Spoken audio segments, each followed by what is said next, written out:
पहले बोर हो रहे हो तो बता देना, मैं थोड़ा बोल दूंगी। 2014 से पहले देश की हालत क्या थी?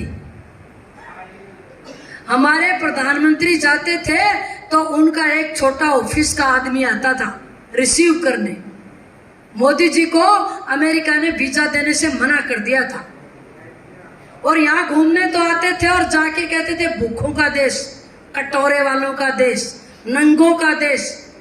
भारत की असल तस्वीर कभी वहां पेश नहीं होती थी पश्चिम देशों में, क्योंकि हमारे यहाँ से चुने हुए हमारे प्रधानमंत्री देश की पैरवी नहीं कर पाते थे। उनमें इतनी हिम्मत ताकत नहीं थी। सदा अंग्रेजों की चापलूसी करी उन्होंने, ये किया।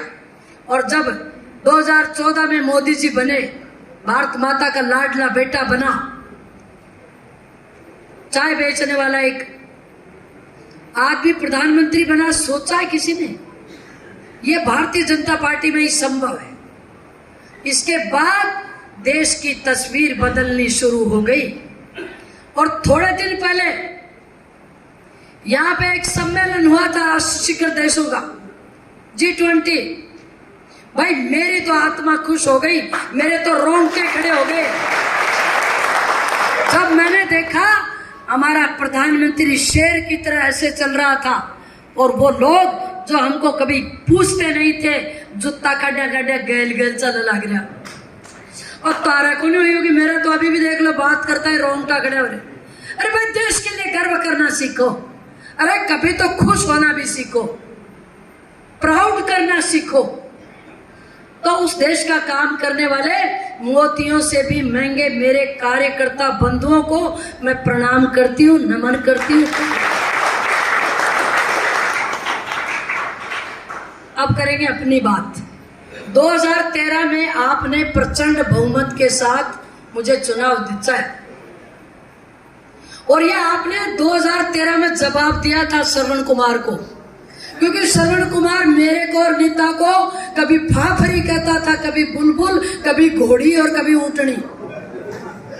और आपने कहा नहीं नहीं नहीं नहीं, ये भारत है, यहाँ महिलाओं की पूजा होती है, उन बदतमीजी नहीं की जाती उनके साथ। और आपने ठपाठप लगाकर 12,000 से हरा दिया। परंतु बड़ी उम्मीदें आपने मुझसे लगाई थी, संतोष आएगी, ये करेगी, वो करेगी।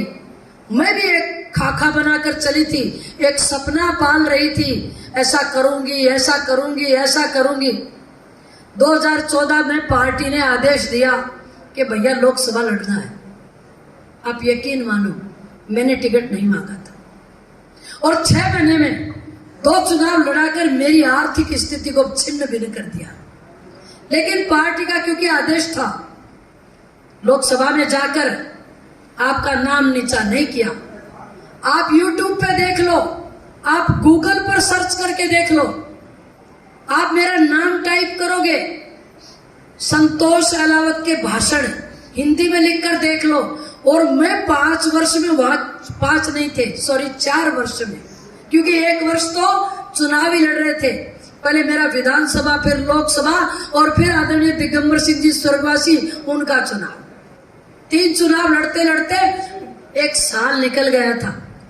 4 साल के मेरे भाषण जरूर सुनना, और गणा ही थे, गाना सुनो, वीडियो देखो, एक बार सुनना, एक बार सुनना। और आपको अगर लगे कि इस विधानसभा की बेटी में दम है, आपको लगे कि ये हमारी बहन है, ये महिला होते भी इस तरह के भाषण करके जिले का नाम कर रही है, तो एक बार जरूर आशीर्वाद देना मेरे को।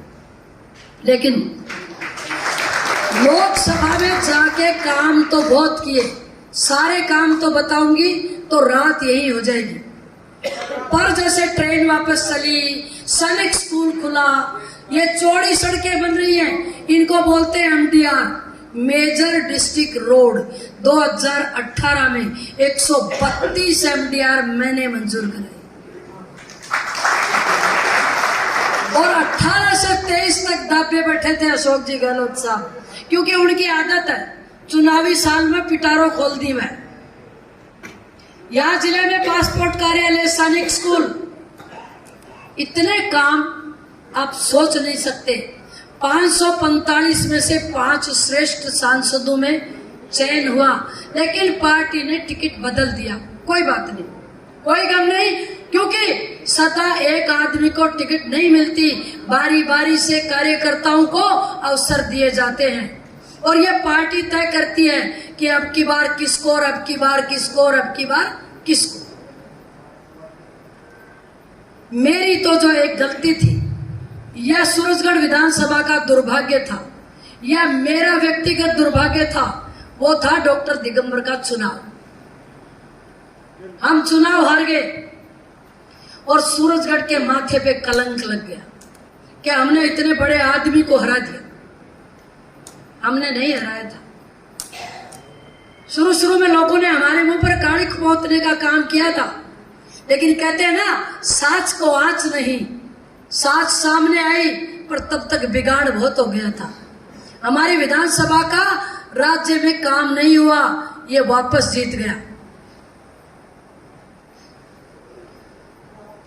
और इसके बाद 2019 में सुभाष जी पुनिया साहब बने, काम अच्छे किए, सीधा साधा आदमी था, पर क्योंकि सरकार नहीं थी।